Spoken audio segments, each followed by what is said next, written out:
Google ကနေမြန်မာဖုန်းနံပါတ်တွေအတွက် SMS ကိုပေးဖို့တဲ့စာပေကိုပေးလိုက်ပြီဆိုတာအားလုံးသိကြပြီးဖြစ်မှာပါအခုလို AI နည်းပညာခေတ်ကြီးထဲမှာ Gmail ဆိုတာကျွန်တော်တို့ရဲ့ online ဘဝအတွက်အရေးကြီးတဲ့တော့ချက်တစ်ခုပါပဲ online ပေါ်မှာကိုယ်ပိုင်အမှတ်အသားတစ်ခုဖန်တီးပေးပြီးလိုအပ်တဲ့အချက်လက်တွေအားလုံးကိုစူးစီးပြီးသိသိပေးထားတဲ့အရာတစ်ခုဆိုလည်းမမှားပါဘူးမိတ်ဆွေကဖုန်းတစ်လုံးဝင်နေတာပဲဖြစ်ဖြစ် online ကနေတစ်ခုခုမှကျင်တာပဲဖြစ်ဖြစ်အလုပ်လျှောက်လွှာတွင်မှုအတွက်ပဲဖြစ်ဖြစ် Gmail အကောင့်ဆိုတာတော့မပါမဖြစ်အရေးကြီးပါတယ်ဘာလို့လဲဆိုတော့ Gmail ဟာ Facebook Instagram YouTube TikTok အစရှိတဲ့ social media တွေအပြင် online ဝန်ဆောင်မှုအမျိုးမျိုးကိုဝင်ရောက်သုံးပြုနိုင်မှုအတွက်အဓိကကျတဲ့တော့ချက်တစ်ခုဖြစ်နေလို့ပါဒါပေမဲ့2025ခုနှစ်ဇန်နဝါရီလ10ရက်နေ့ကနေစပြီးတော့ Google ကုမ္ပဏီဘက်ကနေမြန်မာနိုင်ငံမှာရှိတဲ့ mobile ဖုန်းတွေအတွက် SMS ကိုပေးဖို့ခြင်းကိုရင်ဆိုင်လိုက်ပါတယ်ဒါကြောင့်ကျွန်တော်ကဒီဗီဒီယိုလေးထဲမှာဖုန်းနံပါတ်လွှဲမလို့ SMS ကိုပေးဖို့စရာလည်းမလိုပဲနဲ့လူတိုင်းပိုင်ဆိုင်ထားတဲ့နယ်ဆိုတဲ့ Gmail အကောင့်တစ်ခုကိုဘယ်လိုလွယ်လွယ်ကူကူနဲ့လုံလုံခြုံခြုံဖွင့်နိုင်မလဲဆိုတာကိုအသေးစိတ်ရှင်းပြပေးသွားမှာပဲဖြစ်ပါတယ်အရင်ဆုံးကျွန်တော်တို့ YouTube software တွေကိုဝယ်ပေးရမှာဖြစ်ပါတယ်YouTube တွေကိုရောက်သွားလို့ရှိရင်ညာဘက်အောက်ဆုံးတောင်းနာမှာရှိရဲ့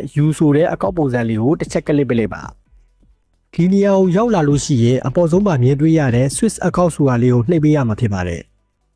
ဒါဆိုရင်တော့ကိုဖုန်းထဲမှာရှိတဲ့ mail account တွေအကုန်ပေါ်လာမှာဖြစ်ပါတယ်ကျွန်တော်ကနောက်ထပ် account အသစ်တစ်ခုကို add လုပ်မှာဖြစ်တဲ့အတွက်အပေါ်ဆုံးမှာရှိတဲ့အပေါင်းတင်ဂီတာလေးကိုတစ်ချက်ထပ်နှိပ်ပေးလိုက်ပါဒါဆိုရင်တော့ Google account ဆိုင်းရင်လောက်ရမယ့်နေရာကိုရောက်လာမှာပဲဖြစ်ပါတယ်ကျွန်တော်တို့က Gmail account အသစ်တစ်ခုလိုချင်တာဖြစ်တဲ့အတွက် create account ဆိုတာလေးကိုတစ်ချက်နှိပ်ပေးလိုက်ပြီး for my personal use ဆိုတာကိုပဲရွေးပေးရမှာဖြစ်ပါတယ်ပြီးသွားရင်ကျွန်တော်တို့ဒီနားလေးမှာကိုထားခြင်းနဲ့ first name last name ကိုထားပေးရမှာဖြစ်ပါတယ် Gmail အကောင့်ဖွင့်မှုကြတဲ့လူတော်တော်များများကဒီစစ်နေကိုသိကြပေမဲ့ကျွန်တော်ကဘာမှမသိသေးတဲ့မိတ်ဆွေတွေအတွက်ယူရထားတာဖြစ်တာကြောင့်အသေးစိတ်ပြောပြနေရခြင်းပဲဖြစ်ပါတယ်ကျွန်တော်တို့စိတ်ကြိုက်နာမည်တွေပေးပြီးသွားပြီဆိုရင် next နဲ့ဆက်သွားပြီးမွေးနေ့နဲ့ကဏ္ဍကိုရွေးပေးရမှာဖြစ်ပါတယ်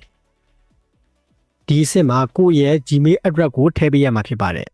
Google ကပုံတည်ပေးထားတဲ့ mail address တွေကိုရွေးချယ်လို့ရသလိုကိုယ်တိုင်လည်း customize လုပ်ပြီးစိတ်ကြိုက် address ကိုထည့်ပေးလို့ရပါတယ်ကျွန်တော်ကတော့ကိုယ်စိတ်ကြိုက်ပဲထည့်ချင်တာဖြစ်တဲ့အတွက် create your own Gmail address ဆိုတာကိုရွေးပြီး mail address တစ်ခုကိုထည့်ပေးလိုက်ပါတယ်ပြီးသွားရင် next နဲ့ဆက်သွားပြီးကိုယ်စိတ်ကြိုက် password တစ်ခုကိုထည့်ပေးလိုက်ပါပုံမှန်ဆို passport ရိုက်ထည့်ပြီး next ကိုနှိပ်ရတာနဲ့ဖုန်းနံပါတ်တောင်းတဲ့အဆင့်ကိုရောက်လာမှာပါဒါပေမဲ့အခုတော့မိတ်ဆွေတို့မြင်တွေ့ရတဲ့အတိုင်းပဲ review your account info ဆိုပြီး Gmail account တစ်ခုကိုဖုန်းနံပါတ်တောင်းတဲ့အဆင့်ကိုကြော်ပြီးတော့ရောက်ရှိလာပြီပဲဖြစ်ပါတယ်ပြီးသွားရင် next ကိုနှိပ်ပြီးအောက်ဆုံးက agree ဆိုတာကိုနှိပ်ပေးလိုက်ရုံနဲ့ဖုန်းနံပါတ်ထည့်စရာမလို SMS ကိုမတောင်းတဲ့ Gmail account တစ်ခုကိုအောင်မြင်စွာနဲ့ဖွင့်နိုင်ခဲ့ပြီဖြစ်ပါတယ်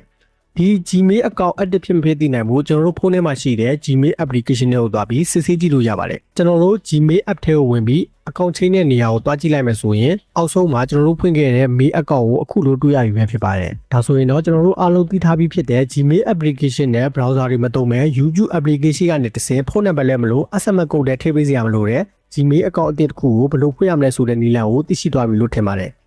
ဒီနည်းလမ်းလေးကမိတ်ဆွေတို့ကအသုံးဝင်နိုင်မယ်လို့ပြောလင်းနဲ့နောက်ထပ်အခုလိုမျိုးစိတ်ဝင်စားစရာကောင်းပြီးအသုံးဝင်တဲ့နည်းပညာအသစ်ဆန်းတွေကိုတွေ့ချင်နေဆိုရင်ကျွန်တော်ရဲ့ channel လေးကို like and subscribe လုပ်ပေးဖို့ဖိတ်ခေါ်ရင်းနဲ့ဒီနေရာကနေပဲညီကုတ်ချုပ်လိုက်ပါရစေ